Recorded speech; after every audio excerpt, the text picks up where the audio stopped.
Olá igreja, boa noite, tudo bem? Estamos aqui mais um domingo, em casa ainda, para celebrarmos ao Senhor com música antes da mensagem do pastor Rogério. Mas eu quero pedir que vocês orem pela igreja, orem pela nossa nação, por toda essa situação que a gente está vivendo, mas pelos próximos passos, que Deus possa abençoar a gente e abençoar nosso ministério como igreja, para que a gente possa tomar decisões certas, para que a gente venha estar junto no momento que for mais correto e mais seguro para todo mundo, mas que algumas coisas têm sido conversadas, têm sido pensadas. Eu peço que você ore pela sua igreja, ore pelo corpo de Cristo, para que a gente possa tomar decisões certas nos próximos dias. Quem sabe, em breve a gente não vai estar junto também, daqui a pouquinho, para continuar cantando junto. Então, antes da mensagem do pastor Rogério, vamos louvar ao Senhor?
Santo, Santo, Deus Todo-Poderoso,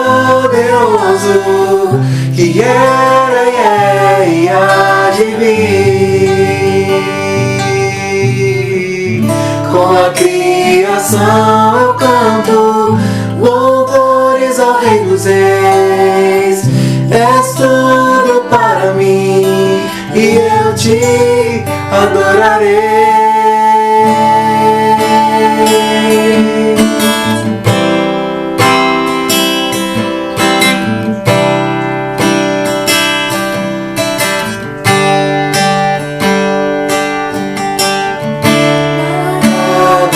Maravilhado está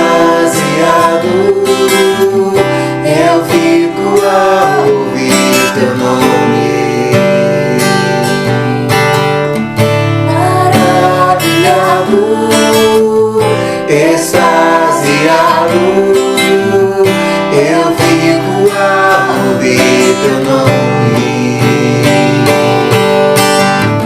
Jesus, teu nome é força, é fôlego de vida, misteriosa água viva. Santo, Santo, Santo, Deus Todo-Poderoso, que era e é e há de vir. Com a criação eu canto louvores ao Rei dos Reis. És tudo para mim e eu te adorarei. Santo, Santo, Santo, Deus Todo-Poderoso, que era, é e há de vir. Com a criação eu canto louvores ao Rei dos Reis. És tudo para mim e eu te adorarei.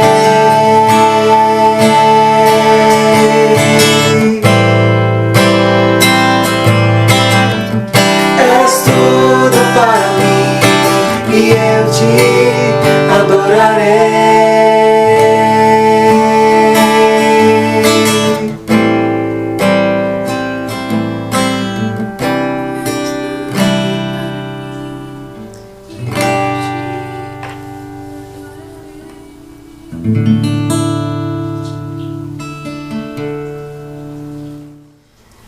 O Senhor é tudo para nós. E nós temos sempre motivos para adorar e para celebrar. Que a gente possa confiar no Senhor, possa confiar nele por o que Ele tem de propósito para tudo que a gente vive, tudo que a gente está vivendo, seja globalmente, seja individualmente, seja na nossa intimidade, mas Ele sempre tem algo a ensinar para nós, que a gente possa adorar o Senhor em todo o tempo. Amém? Fica agora com a mensagem do pastor Rogério. Boa noite, queridos irmãos da Igreja Batista da Freguesia. E boa noite também para todos aqueles amigos que nos assistem nas nossas transmissões. Aqui, pastor Rogério Belan, pastor desta igreja. Eu quero lembrar a vocês que nós temos as nossas transmissões na quarta-feira às 19h30, é o Oração e Ação Estudo Bíblico. Na quinta-feira, 19h30, Oração e Ação com os jovens. Sexta-feira, Oração e Ação Kids para crianças. Depois, no domingo, às 9 da manhã, temos a Escola Bíblica Dominical, pelo Zoom. Às 10h30, nós temos o culto matinal. E às 19 horas, como hoje, o culto em família. E todos são muito bem-vindos. Vamos ver os nossos pedidos de oração, as gratidões também que nos foram trazidas. Pedido de saúde para a Rejane, vamos orar pela saúde da Rejane. Vamos orar pelo consolo da família do Marcelo, que faleceu, a pedido da Marta. A Dailma pede orações pela viagem que ela fez ao Nordeste para resolver questões de família. Vamos orar pela viagem de volta ao Brasil da irmã Inês. Vamos orar pela Edna Vieira e pela sua filha Ivana. Vamos estar orando pela Cíntia, filha da Rosemary. Vamos estar orando ainda pela família de uma irmã nossa, Solange, lá da região dos Lagos, que faleceu. Vamos orar pedindo o consolo para a família. O Ribeiro pede orações pela sua esposa Dulcineia, pela filha Andréia e também pela Luanda. Nós estaremos orando também pelos aniversariantes. A Sara fez aniversário nesta semana, a Renata Maia, aniversário de casamento do Kleber e da Larissa, do Carrielo e da Lígia, da Carla e do Alex, que estão lá nos Estados Unidos. E vamos orar pelas bodas de ouro de Jerônimo Macedo e de Maria das Graças. Sempre lembrando de orar pelas nossas autoridades, pelas famílias, pelos pastores e missionários, pelos profissionais de saúde e por aqueles que são mais vulneráveis também. Vamos orar então, pedindo a Deus que nos abençoe nesse dia, nesta transmissão que estamos fazendo da pregação da Palavra de Deus. Vamos orar? Deus de amor, muito obrigado pelas tuas bênçãos, o Senhor tem sido bom para nós. Suplicamos que o Senhor abençoe o nosso país. Ó Deus, Que o Senhor abençoe a nossa Igreja Batista da Freguesia, nos dê sabedoria, nos dê orientação, Senhor, bom senso, para definirmos quando e como voltaremos aos cultos presenciais. Cuida de nós, cuida dos mais vulneráveis, Senhor, e peço a Tua unção sobre mim agora, quando trago a Tua palavra, que eu possa apenas ser ferramenta nas Tuas mãos, Pai. Tudo isso te peço e agradeço em nome de Jesus. Amém. Vamos abrir as nossas Bíblias no Evangelho de Lucas. De manhã também pregamos trazendo uma mensagem no Evangelho de Lucas, e hoje à noite, da mesma maneira, vamos estar falando sobre um texto do Evangelho de Lucas. Ok? Acharam? Lucas capítulo 8. Lucas capítulo 8. Título da nossa mensagem: Cristo é a única esperança. Essa é a mensagem. Eu sei que muitos de vocês sabem, outros não, que são mais jovens talvez não. Houve uma grande campanha evangelística no Brasil na década de 60, feita pela denominação batista, e esse era o slogan desta grande campanha de evangelização: Cristo é a única esperança. Há um hino no Inário para o Culto Cristão, o hino de número 526, que tem esse nome, Cristo é a única esperança, que foi composto para esta campanha, para ser o hino oficial da campanha. Foi composto letra pelo poeta Mário Barreto França, e a música foi composta pelo missionário americano que esteve conosco muitos anos, ensinou muitos anos aqui, Bill Witcher. E eu vou ler para vocês pelo menos a letra do coro deste hino, hino 526, que diz assim: Cristo, a única esperança neste mundo tão hostil, para santa liderança do Evangelho no Brasil. É um lindo hino que fala da evangelização no nosso país. Cristo é a única esperança. E é mesmo. E é mesmo. Vamos então abrir as nossas Bíblias aí em Lucas 8. Eu vou ler primeiro do 26 ao 33 e depois também o 37. E eu vou avisando aí os textos. Primeiro, Lucas 8, 26 a 33, ok? Todos prontos? Então vamos lá. 26 a 33. Então rumaram para a terra dos Gerazenos, fronteira da Galiléia. Jesus e seus discípulos atravessaram o mar da Galiléia e foram até a terra dos Gerazenos. Diz assim: logo ao desembarcar, veio da cidade ao seu encontro um homem possesso de demônios, que havia muito não se vestia, nem habitava em casa alguma, porém vivia nos sepulcros, ou seja, nas sepulturas. E quando viu Jesus, prostrou-se diante dele, exclamando, dizendo em alta voz: que tenho eu contigo? Jesus, Filho do Deus Altíssimo, rogo-te que não me atormentes. Na realidade, ali dentro dele falavam os demônios que o acometiam, que o possuíam, porque Jesus ordenara ao espírito imundo que saísse do homem, pois muitas vezes se apoderara dele. E embora procurassem conservá-lo preso com cadeias e grilhões, tudo ele despedaçava e era impelido pelo demônio para o deserto. Perguntou-lhe Jesus: qual é o teu nome? E ele respondeu: Legião, porque tinha entrado nele muitos demônios. Rogavam-lhe que não os mandasse sair para o abismo. Ora, andava ali, passando no monte, uma grande manada de porcos, e rogaram-lhe que lhes permitisse entrar naqueles porcos, e Jesus permitiu. Os demônios, a legião de demônios, pediu a Jesus para que, saindo daquele homem, eles pudessem entrar nos porcos. Tendo os demônios saído do homem, entraram nos porcos, e a manada precipitou-se despenhadeira abaixo para dentro do lago de Genezaré. e ele se afogou, ok? Agora, versículo 37, depois que isso aconteceu, olha o que aquele pessoal daquela localidade fez com Jesus. Versículo 37, Lucas 8. Todo o povo das circunvizinhanças dos Gerazenos rogou a Jesus que ele se retirasse deles, pois estavam possuídos de grande medo, e Jesus, tomando de novo o barco, voltou. Jesus agora voltava atravessando o mar da Galileia. Aqueles homens expulsaram Jesus dali. Ok. Jesus atravessou o mar da Galileia, foi até onde estava aquele homem, expulsou os demônios, e aquelas pessoas expulsaram Jesus, querendo que ele voltasse.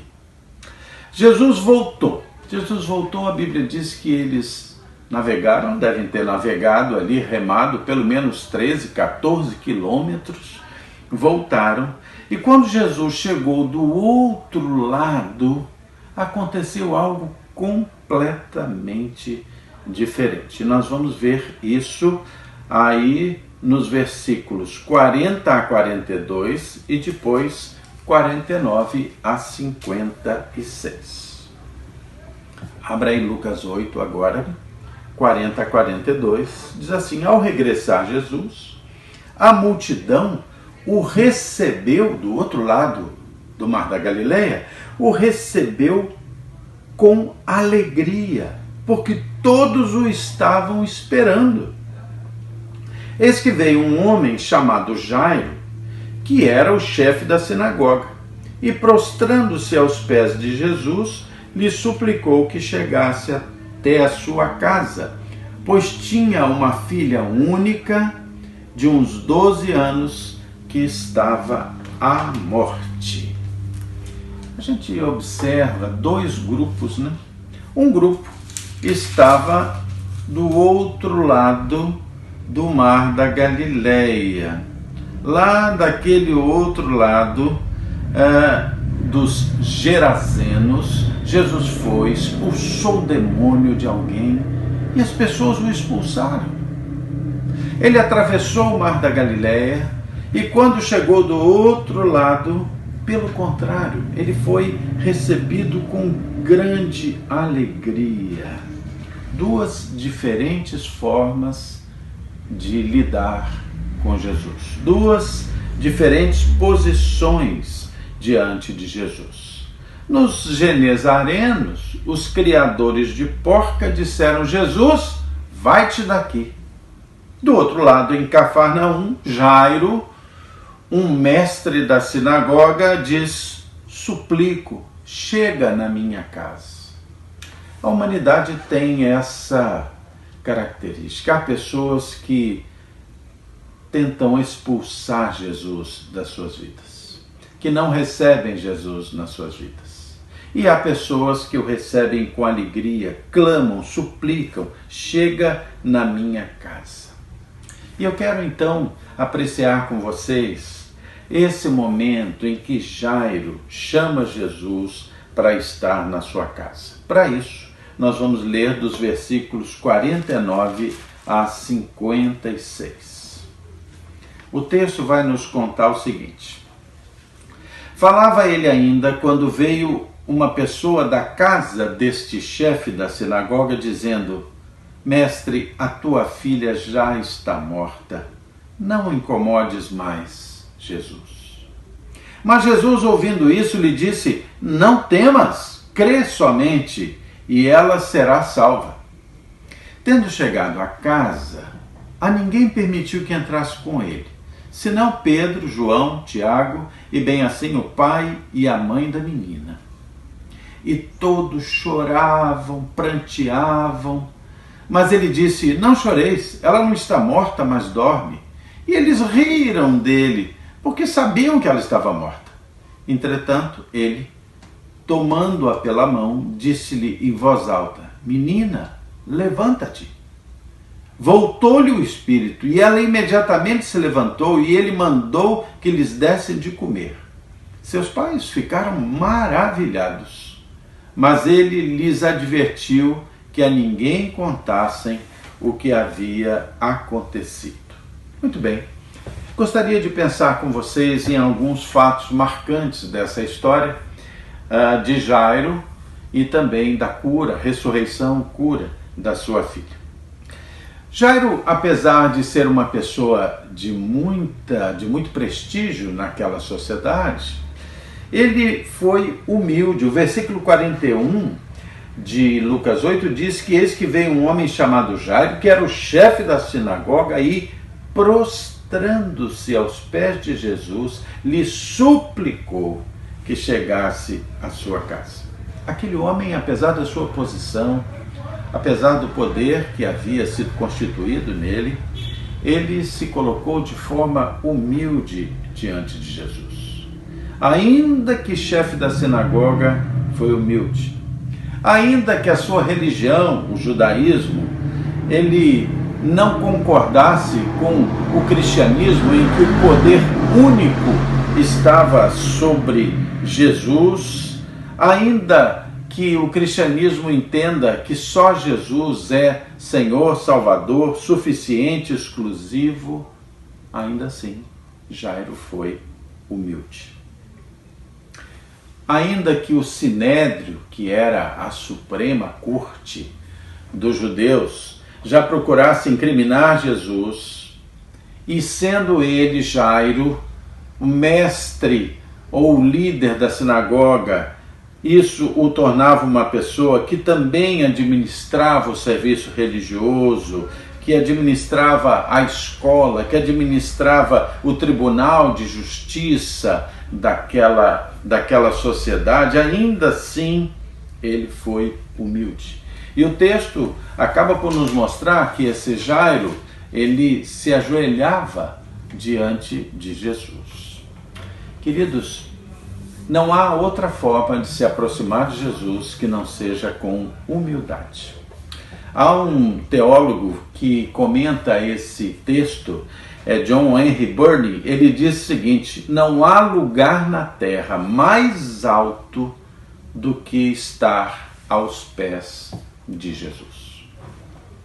Aquele homem, embora tivesse uma posição social, tivesse uma posição religiosa, uma posição possivelmente econômica elevada, ele sabia que ele deveria se ajoelhar aos pés de Jesus. Veja que paradoxo: do outro lado do mar da Galileia, um grupo de pessoas que criava porcos, que era uma classe absolutamente desprezada dentro da cultura judaica, expulsaram Jesus. Enquanto que o chefe da sinagoga se prostrava aos pés de Jesus, os criadores de porcos expulsavam Jesus. A humildade nos aproxima de Cristo, queridos. Não há nada que talvez nos afaste mais de Cristo do que a soberba, a vaidade, a prepotência. Não há como nos aproximarmos de Jesus sem reconhecimento de pecados, sem humildade. O Salmo 34, no seu versículo 18, diz o seguinte: que perto está o Senhor dos que têm um coração quebrantado. E ainda garante: e salva os de espírito oprimido. Uma das características mais marcantes de Jairo, no sentido de se aproximar de Jesus, no sentido de obter a cura para sua filha que ele tanto ansiava, foi o fato de ser humilde. O apóstolo Pedro, nas suas cartas gerais, ele vai dizer que a humildade não é algo natural no ser humano. Ele vai dizer assim: revesti-vos de humildade. É como alguém que veste algo que não é parte dele, não é parte do corpo dele, não é parte da personalidade humana. É preciso nos revestirmos de humildade, nos colocarmos dentro da situação e da atitude de humildade. É um aprendizado, E Jairo nos ensina isso. Ele obteve do Senhor Jesus a proximidade de forma humilde. Outra questão que esse texto mostra é que Jairo foi perseverante. O texto nos mostra, nós não chegamos a ler aqui, que quando Jairo se aproxima de Jesus e pede: Jesus, vem na minha casa, minha filha está à morte. Jesus vai se dirigindo para a casa dele, mas ele é interpelado no meio do caminho por uma multidão, e há uma mulher, um texto conhecido, uma mulher que tinha uma hemorragia muito séria, toca em Jesus, e ali Jesus começa um diálogo com aquela mulher, e ao final essa mulher é salva por Jesus, tanto fisicamente quanto espiritualmente. Mas Jairo não desiste, não desiste. Jairo é perseverante. Muitas vezes nós podemos pensar na nossa vida que Deus esqueceu de nós, né? Porque Deus nos dá respostas às nossas orações e aos nossos pleitos. Muitas vezes Ele nos diz: olha, espere um pouco, espere um pouco. Jesus responde positivamente, negativamente, e às vezes nos diz: espere um pouco. Você imagine só, por exemplo, lá no Velho Testamento, no Pentateuco, quando Moisés retira o povo de Deus que estava escravo no Egito, e eles se dirigem em direção ao Mar Vermelho. E quando chegam na beira do Mar Vermelho, Moisés tem ali uma grande multidão com ele, ele sabe que o exército egípcio está vindo atrás dele, e ali ele quer passar pelo Mar Vermelho, não há como, e ele pede a Deus solução para aquilo. Talvez Moisés tenha pensado assim diante do Mar Vermelho: puxa, mas será que Deus está atrasado? Será que Deus não vai me atender? Não me viu? Mas ele espera, ele clama, e a história nos conta que que Deus abriu o Mar Vermelho. Imagine quando Lázaro estava extremamente doente e a sua irmã Marta manda chamar Jesus e pede então: olha, venha, porque aquele a quem você ama está à morte. E Jesus demora 1, 2, 3, 4 dias. É possível que Marta tenha pensado assim: puxa, você está se atrasando, Senhor, você está se atrasando. Quando Jesus chega, ela diz assim para Jesus: se você estivesse aqui, ele não teria morrido.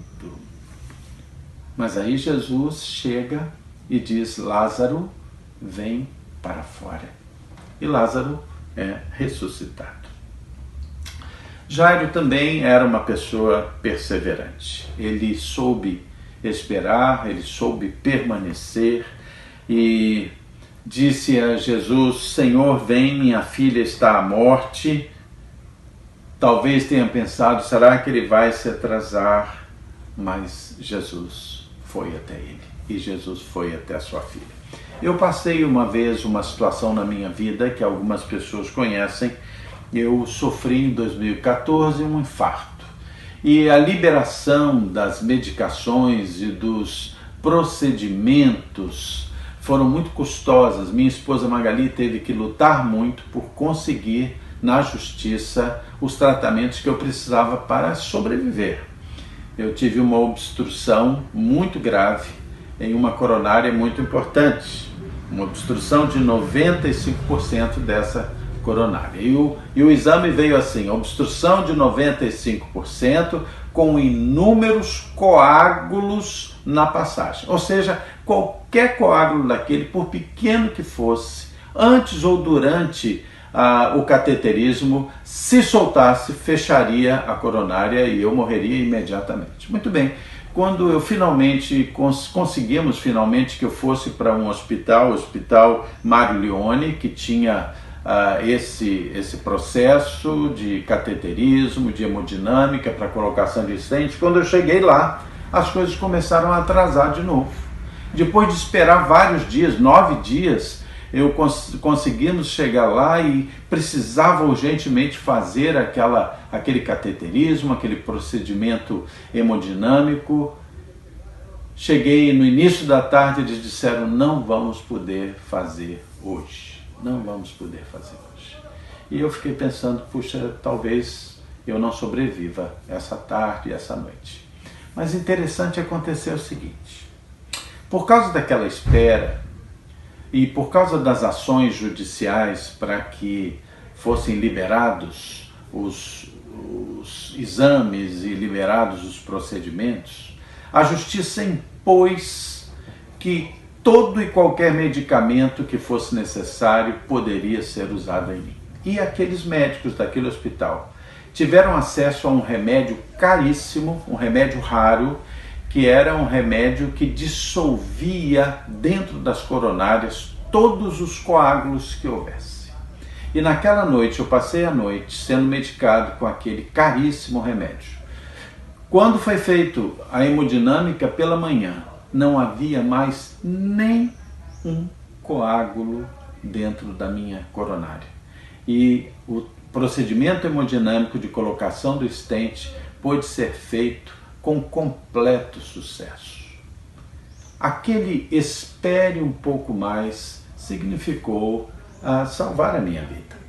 Às vezes o Senhor nos diz, espere um pouco, eu tenho algo para você aprender, eu tenho algo para salvar você, eu tenho algo da minha vontade que será muito melhor do que a sua vontade. Por isso é preciso aprender a perseverar clamando ao Senhor. Jairo depositou toda a sua fé em Jesus. Toda a sua fé em Jesus. E é interessante observar que ele clamou. Ele era o líder, ele era o chefe da sinagoga e daquele povo ali, do judaísmo. Mas ele soube esperar, ele soube clamar humildemente a Jesus.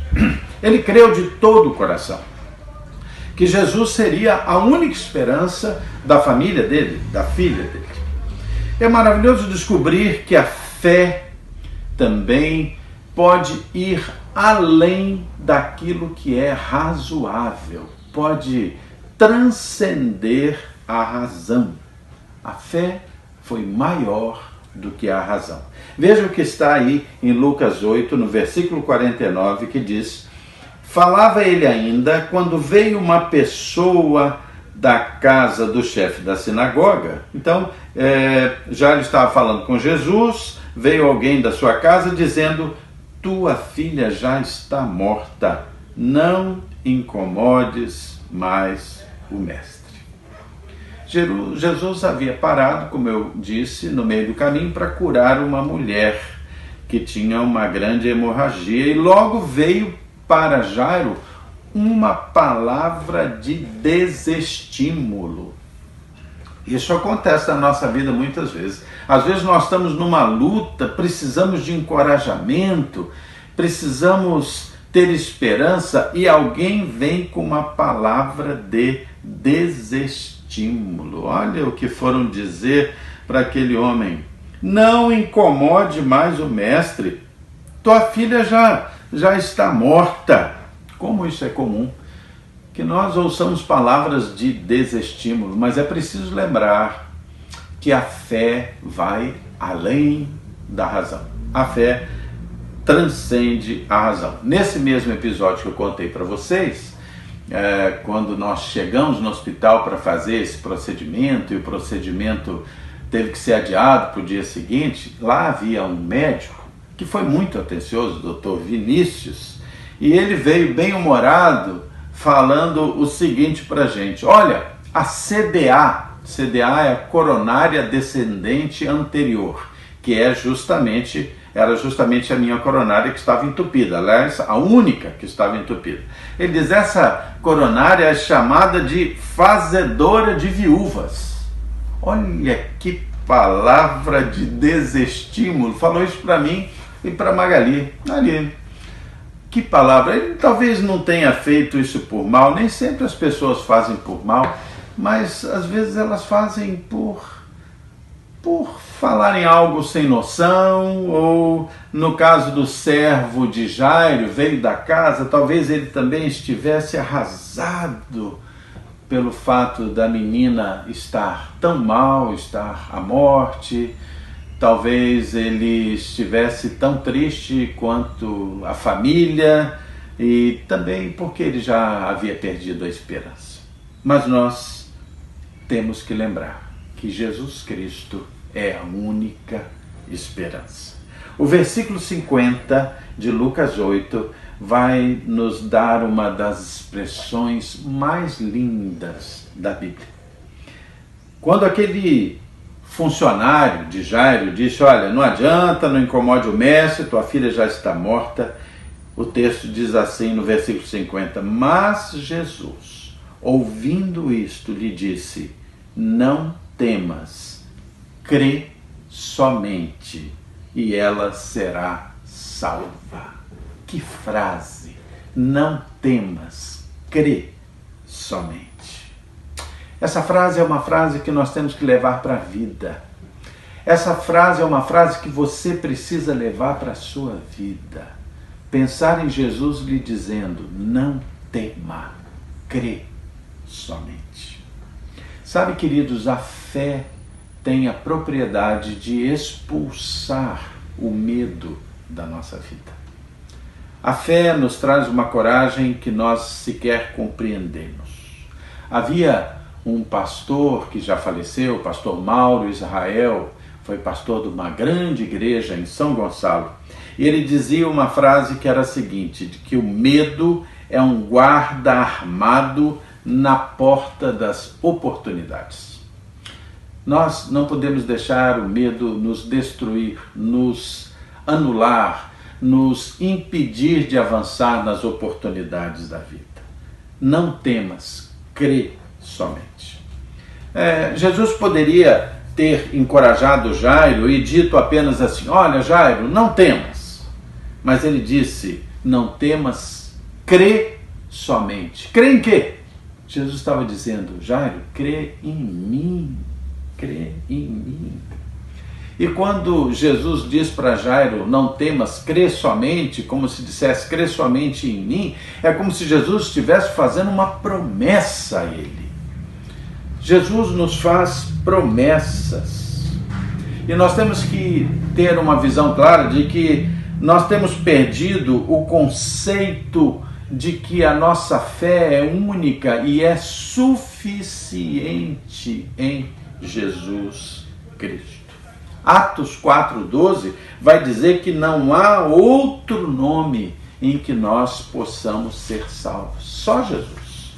Só Jesus é o nome em que podemos ser salvos. Cremos em Jesus, mas muitas vezes não cremos de forma única, de forma exclusiva. E nós temos que lutar para que isso não aconteça. Há pessoas que creem em Jesus, mas creem nelas também. Creem em santos de forma idólatra, creem no dinheiro, creem nos amuletos, creem nos homens. Quando Jesus disse isso para Jairo, não temas, crê somente, ele sabia que estava falando com um religioso que tinha poder ali no seu contexto. Mas que aquele homem religioso que tinha poder no seu contexto agora teria que crer somente em Jesus para que houvesse salvação. Você precisa crer única e exclusivamente em Jesus como seu Salvador para que haja salvação e mudança na sua vida. É certo que Jairo sentia medo, Jairo estava com medo, ele amava a sua filha, mas ele depositou toda a sua fé em Jesus Cristo. Ele levou Jesus a sério. Nós precisamos levar Jesus a sério. Não é uma fé de tradição, não é uma fé momentânea, nós precisamos levar Jesus a sério. Leve sua vida com Deus a sério. Observe se o exercício da sua fé não é um mero hábito, não é um mero costume, não é uma mera religiosidade. É preciso levar a nossa fé a sério. É preciso colocar as prioridades da nossa vida em Deus a sério. Essas são as grandes metas e não metas acessórias. Outro aspecto interessante é que ali nós encontramos uma palavra de poder. Nós encontramos palavra de desestímulo, dizendo, olha, deixa o mestre, não adianta, sua filha está morta. Nós encontramos uma palavra de esperança, quando Jesus diz, olha, ela não está morta, mas ela dorme. Nós encontramos uma palavra de encorajamento, quando Jesus diz, não temas, crê somente. E agora no versículo 54 encontramos uma palavra de poder. Versículo 54 diz assim, entretanto ele, Jesus, tomando a menina pela mão, disse-lhe em voz alta, menina, levanta-te. Lá na língua original em que foi escrito o Novo Testamento, esse texto, ele diz, talita cumi, talita cumi. Menina, levanta-te. Marcos, ele assinala esse texto como talita cumi. Jesus, então, quando pegou na mão daquela menina e entrou naquela casa, é interessante que a primeira coisa que ele fez, ele tirou todo mundo de dentro de casa. Ele tirou dali as carpideiras, que eram as pessoas que eram contratadas para chorar nos enterros e nos velórios judaicos, tirou os flautistas, havia certamente flautistas ali que também era hábito cultural, tirou os curiosos, tirou os zombadores, tirou os pessimistas, ficou só Jesus, os pais, a menina e os seus discípulos próximos. Só eles ficaram ali. E naquele momento, Marcos 5:23, eu vou convidar você a que deixe marcadinho aí Lucas 8, mas veja o que está escrito em Marcos, que descreve o mesmo episódio, Marcos 5:23. Vem comigo, por favor, para Marcos 5:23. Nós vamos ler o que está escrito ali em Marcos, que também registrou esse episódio. Marcos 5:23, ele vai dizer assim, e insistentemente lhe suplicou, minha filhinha está à morte, vem, impõe as mãos sobre ela para que ela seja salva. Jairo confiava em Jesus. Ele confiava em Jesus. Ele dizia, olha, se você impuser as mãos sobre ela, ela vai ser salva. Eu tenho certeza disso. E aí Jesus entra naquela casa, tira todos aqueles que estão ali de forma dispensável, mantém apenas o círculo próximo e ele diz a frase Talita cumi. Essa frase Talita cumi, há registros em escritos não bíblicos daquela época, era a frase com que as mães normalmente acordavam suas filhinhas dentro daquele contexto do primeiro século da cultura judaica. Era uma frase matinal para acordar os filhinhos. As mães acordavam as filhinhas assim. Esse era o carinho de Jesus, Talita cumi, como uma mãe diria para sua filhinha para acordar de manhã. E ela despertou aí debaixo das mãos impostas, das mãos carinhosas de Jesus. Finalmente, temos o versículo 55, volte por favor para Lucas 8:55, e nós temos o último versículo dessa história linda, que diz, voltou-lhe o espírito, e ela imediatamente se levantou, e ele mandou que lhe dessem de comer.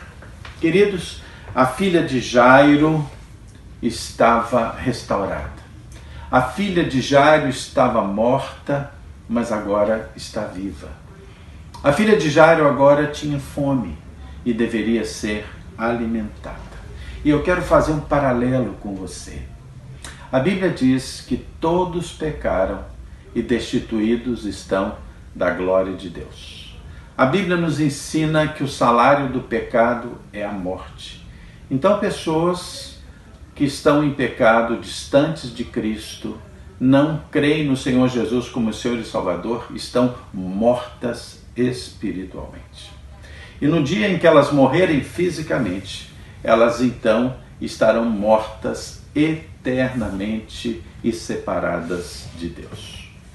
Esta frase, Talita cumi, menina levanta, este milagre de Jesus é o milagre que se dá quando nós nos arrependemos dos nossos pecados e nós aceitamos Jesus como Senhor e Salvador, humildemente, humildemente.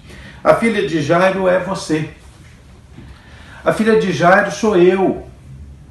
A filha de Jairo é a sua filha, o seu esposo, é o seu filho, é a sua mulher.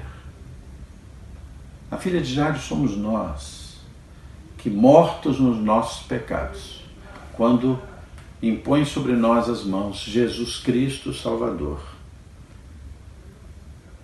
nós somos salvos, nós somos ressurretos espiritualmente.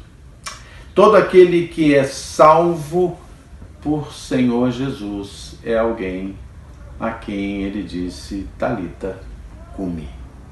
Por isso nós devemos nos arrepender dos nossos pecados, não temer, mas crer somente no único e suficiente Salvador, que é Jesus Cristo.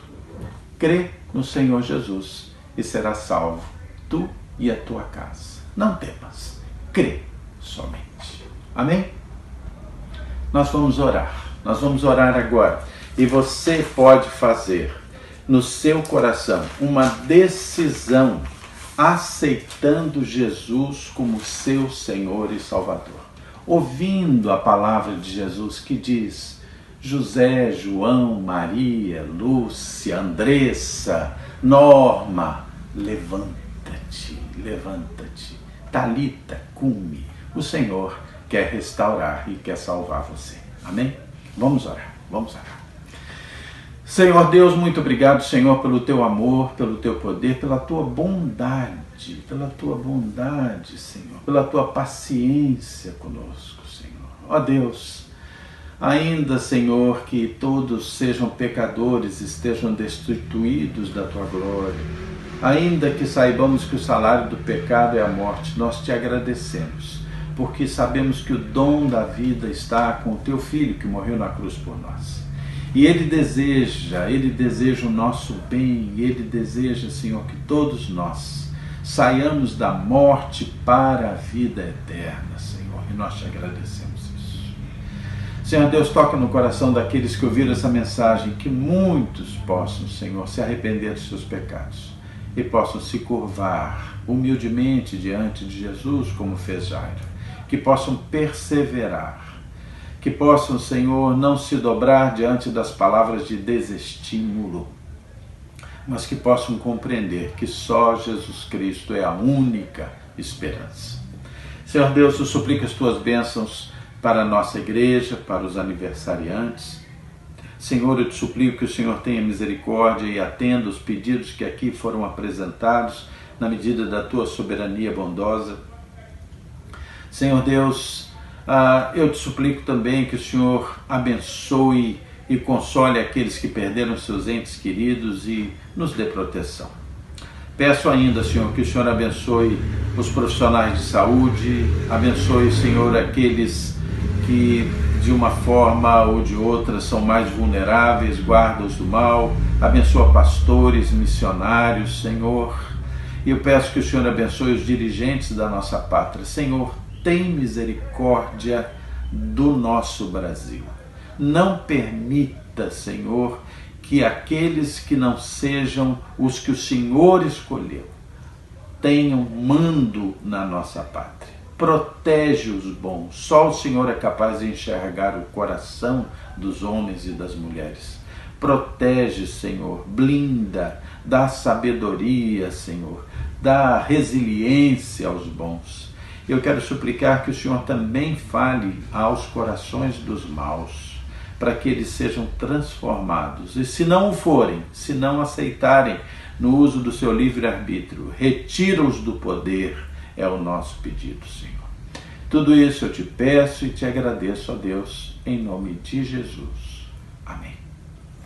Queridos, tenham uma boa noite, uma noite de descanso, de paz, de harmonia na família de vocês. nós vamos nos ver de novo na quarta-feira no Oração e Ação Estudo Bíblico. Estamos estudando o Evangelho de João. Nos vemos até lá. Até logo. Fique com Deus.